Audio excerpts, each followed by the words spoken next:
Hello and welcome to today's segment of Nadya's Identity Files.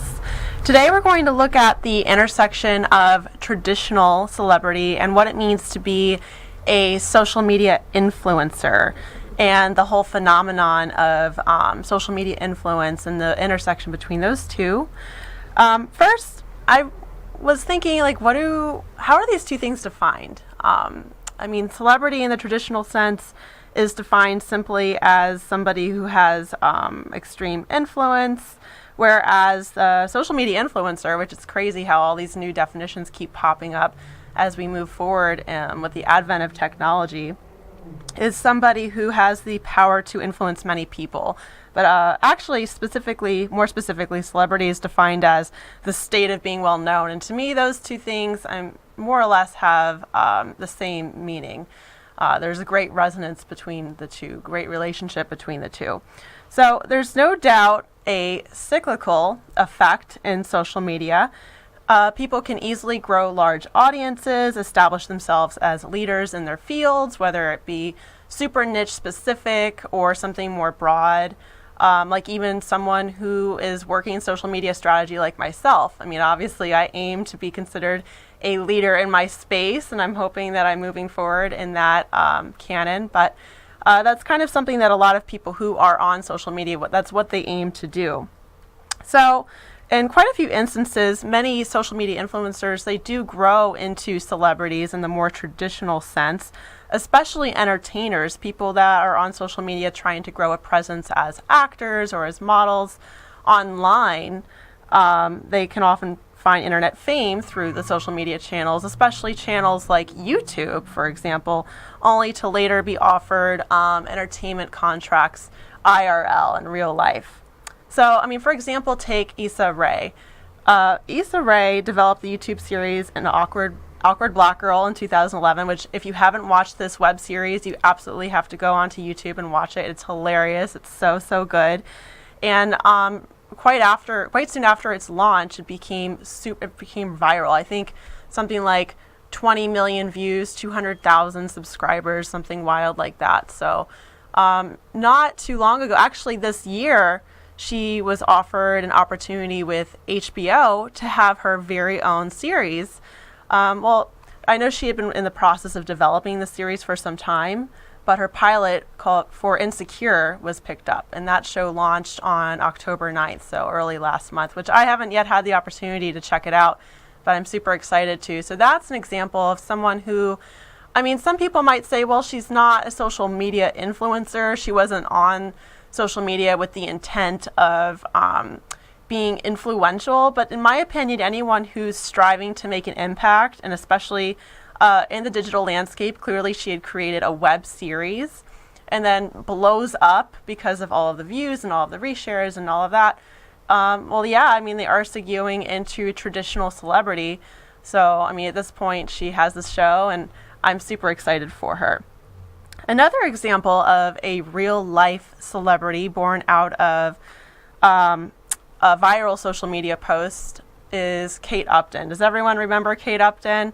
She hasn't kind of been on the DL lately. I haven't heard a lot from Kate Upton, but she had been modeling. She is a model, an actress too now, I think. She'd been modeling since 2008, so she was with Elite and had done a few other contests and that kind of thing.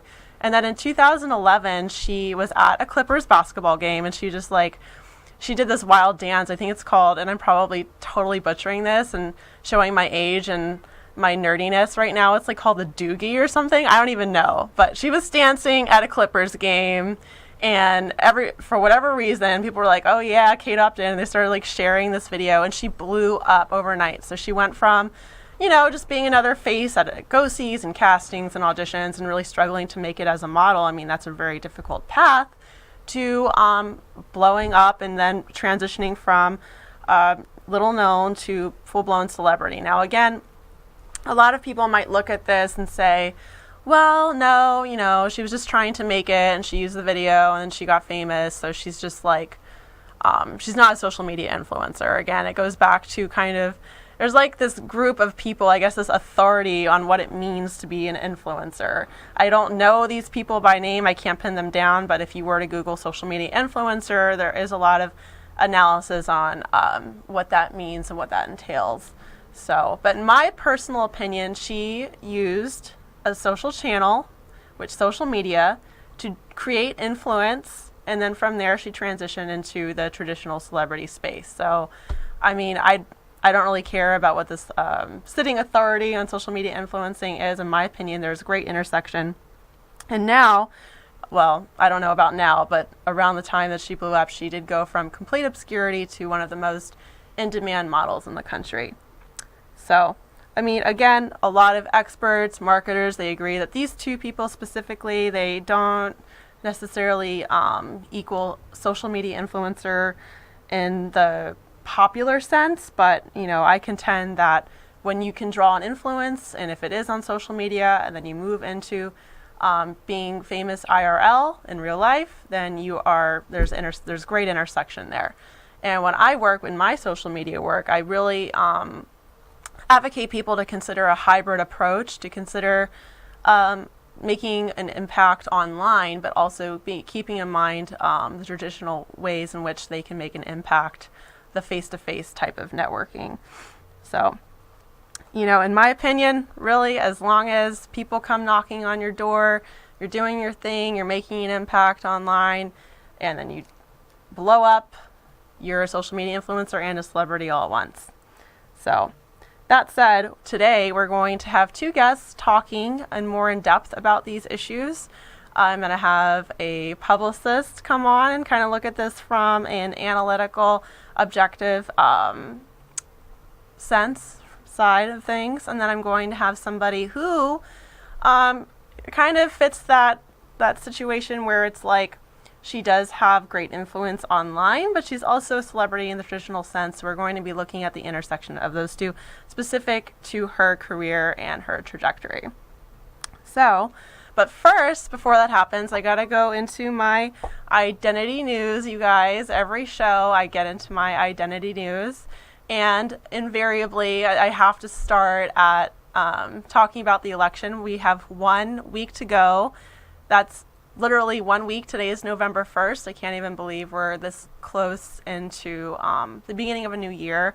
Next week is election day, people. Please, please, please go out and vote. I cannot stress the importance of going out and casting your vote if you are able to. So, keeping on with the conversation that we're having about social media influencing, who do you think of the two candidates of Donald Trump and Hillary Clinton is technically the bigger social media influencer? Who draws in a larger reach versus the other?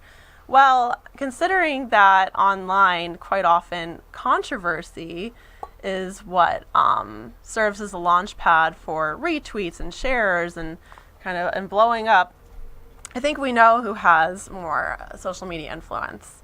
Donald Trump has collectively, between all of his social channels, 20 million plus followers, whereas Hillary Clinton has, I think, like 15 million collective followers between all of her social channels. And this was reported in a USA Today article in August, I believe. So, I mean, obviously, though, as Americans, as conscious people, hopefully we're all heading in that direction. We know that there's a lot more to influence than just having a large following, right? So that said, keep that in mind, and again, go out and cast your vote next week. Okay, so moving into our next part of identity news, obviously since the election is next week, we don't have a lot of time left with our current POTUS, with President Barack Obama. Keeping with, obviously, of course, with identity themes, I listened to a really fabulous podcast that explored Obama's identity and how he kind of looked inward throughout his presidency in the Washington Post. If you Google Washington Post, Barack Obama identity, you can listen to this. And a lot of that conversation, of course, surrounded his inward exploration and relationship with his own race and with other people and with race issues. It was really fascinating. It was very well thought out. And one quote that stood out to me from that podcast was, democracy can never be perfect, and nor can any human being. And that came from David Axelrod, chief political strategist for Barack Obama's campaigns. And I think that really says a lot. We expect our candidates and the country even to be absolutely perfect, but just like anything else, we humans are fallible creatures, and we can only do our best, and that goes with our political processes. So even if you're not happy with the way things are going, and even with the prospects for our future leadership, you really do have to go and do what you can to exercise your vote. At least that's my opinion. So one more component for identity news. Another article I read that was really interesting and also quite sad was referencing how the recent earthquakes in Italy really took a toll on Italy's identity. Italy's identity was actually referenced in these articles because, there was so much destruction in this last earthquake. A lot of buildings that were built hundreds of years ago completely desecrated. Cathedrals, cemeteries, paintings, public items that are just cherished by the entire country are just gone now. And this was the third earthquake that Italy has felt in just a few months. As they say, things do come in threes, and sadly this was not a good thing that came in threes. But I certainly am grateful that not many people were injured. There were injuries, but as far as I know, there were no fatalities. So my heart is with Italy right now, and I certainly hope that these items can be salvaged. But to be quite honest, if you've seen any of the destruction, any pictures from this most recent earthquake, it looks quite terrible. So when we come back, I will be speaking with, again, esteemed publicist and friend, Ilya Shapiro, who will be talking with me a little bit about the phenomenon of social media influencing, celebrity, and all that good stuff. And right after, I will be having an interview with Julia Faye West, who, in my opinion, is both a celebrity and a social media influencer in her own right. Very, very talented. Right after that, we're going to have a roundtable conversation and try to, provide some advice to you, the audience, about what you can do to stand out as a leader in your space online with your social media channels and your approaches to your career, instead of going through the regular on-air social media consult that I typically do. We'll be right back.